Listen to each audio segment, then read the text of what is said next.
आज मैं गिम्प में 3D टेक्स्ट इफेक्ट क्रिएट करके दिखाऊंगा। ये आपको स्क्रीन पर नज़र आ रहा है। ये मैंने क्रिएट किया है, यानी टेक्स्ट को 3D में कन्वर्ट किया और ये इस तरह का बिल्कुल सेम मैं आपको बना के दिखाऊंगा। तो आपने वीडियो को लास्ट तक देखना है। चलिए वीडियो को स्टार्ट करते हैं। तो सबसे पहले अपने गिम्प को ओपन करना है और यहाँ पे न्यू इमेज क्रिएट करनी है। यहाँ पे मैंने न्यू इमेज पहले ही क्रिएट की हुई है। तो अब नेक्स्ट यहाँ पे टेक्स्ट टूल को सिलेक्ट करना है और यहाँ पे टाइप करना है। मैं कोई भी वर्ड टाइप कर लेता हूँ। तो जैसे कि मैं यहाँ पे टाइप कर लेता हूँ गिम्प। यहाँ पे मैंने गिम्प टाइप किया। इसके ऊपर डबल क्लिक करके इसको सिलेक्ट करके इसका साइज यहाँ से इंक्रीज कर लूँगा। साइज इंक्रीज करने के बाद फिर इसकी स्पेस यहाँ से बढ़ानी है। यहाँ पे प्लस के ऊपर प्रेस करेंगे तो यहाँ पे इसकी स्पेस बढ़ेगी। स्पेस बढ़ाने के बाद मूव टूल की मदद से इसको मूव करके सेंटर में रख लेंगे। तो अब दोबारा इसका मैं सिलेक्ट करके इसमें कलर चेंज कर लेता हूँ। कलर में रख लेता हूँ यहाँ से कलर सिलेक्ट करना है और येलो कलर में यहाँ से ऐड कर लेता हूँ। तो येलो कलर ऐड हो चुका है। तो अब नेक्स्ट इसकी आउटलाइन क्रिएट करेंगे हम।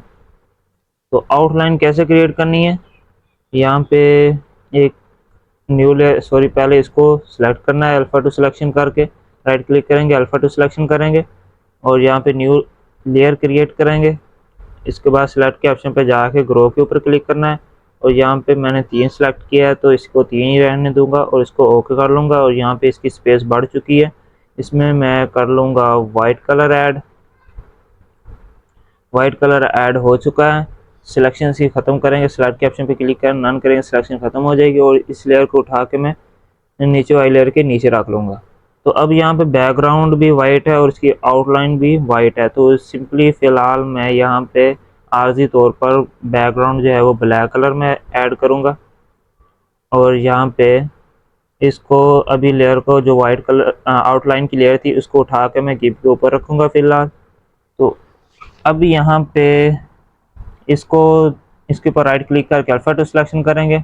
सिलेक्ट के ऑप्शन पे जाके इस बार हम श्रिंक करेंगे। इसको श्रिंक से ये होगा कि पहले जो ग्रो किया था उसकी स्पेस बड़ी थी, श्रिंक करने से वो कम होगी, यानी अंदर की तरफ सिकुड़ेगी। तो इसको मैं यहाँ पे 3 सिलेक्ट करके ओके करूँगा और यहाँ पे देखें ये जो है सिलेक्शन इसके मतलब अंदर की तरफ मूव हुई है। तो अब यहाँ पे मैं कंट्रोल एक्स करूँगा, इसको कट करूँगा, सिलेक्शन की ख़त्म करूँगा और यहाँ पे ये देखें आउटलाइन क्रिएट हो चुकी है।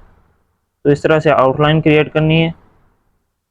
तो अब ये लेयर ऊपर ही रहने देंगे। तो अब इस जो ये आउटलाइन है इसका हम शेडो क्रिएट करेंगे। तो शेडो क्रिएट करने के लिए फिल्टर के ऑप्शन पे जाएंगे, लाइट एंड शेडो, इसके बाद ड्रॉप शेडो के ऊपर क्लिक करेंगे। ड्रॉप शेडो रेडियस इसकी बिल्कुल इसके करीब कर लूँगा, ब्लर रेडियस कैपेसिटी इसकी फुल कर लूँगा और ये 2 लाइनें जो हैं इसको थोड़ा सा पीछे करके यहाँ पे लाइन के करीब कर लेंगे। ब्लर रेडियस थोड़ी सी बढ़ा के देख लेता हूँ और यहाँ पे ग्रो रेडियस भी थोड़ी सी मैं बढ़ाता हूँ और यहाँ पे ये आउटलाइन का जो शेडो है वो क्रिएट हो चुका है। तो अब हमने जो नेक्स्ट करना है वो उसको 3D फॉर्म में बनाना है। पहले 3D बनाने से पहले मैं यहाँ पे एक और काम कर लूँगा, वो आपको बता देता हूँ। यहाँ पे राइट क्लिक करके अल्फा टू सिलेक्शन करेंगे इसको अल्फा टू सिलेक्शन नहीं करना। यहाँ पे फिल्टर के ऑप्शन पे जाके long shadow right hand shadow के ऊपर क्लिक कर लॉन्ग शेडो के ऊपर क्लिक करना है और इसका जो कलर है ब्लैक कलर की जगह आपने ये वाला येलो कलर जो ऊपर सेलेक्ट किया था वो वाला और यहाँ से इसको ब्लैक में थोड़ा सा नीचे ये वाला और इसकी लेंथ कम करेंगे और यहाँ से इसको रोटेट करेंगे। किसी भी साइड पे आप इसका 3D शेप रख सकते हैं।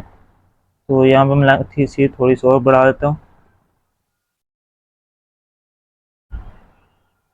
और इसकी जो एंगल जो है मैं यहाँ पे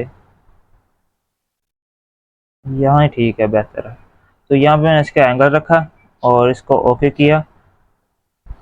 तो आपके सामने ये कंप्लीट हो चुका है।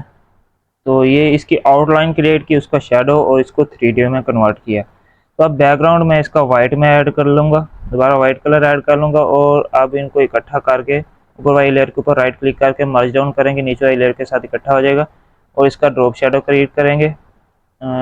यहाँ पे ड्रॉप शेडो के ऊपर क्लिक करके इसकी ओपेसिटी फुल कर लेंगे और यहाँ से ब्लर रेडियस थोड़ी सी कम करके शेडो इसको मैं अलहदा कर लूँगा लाइनों को, और इसको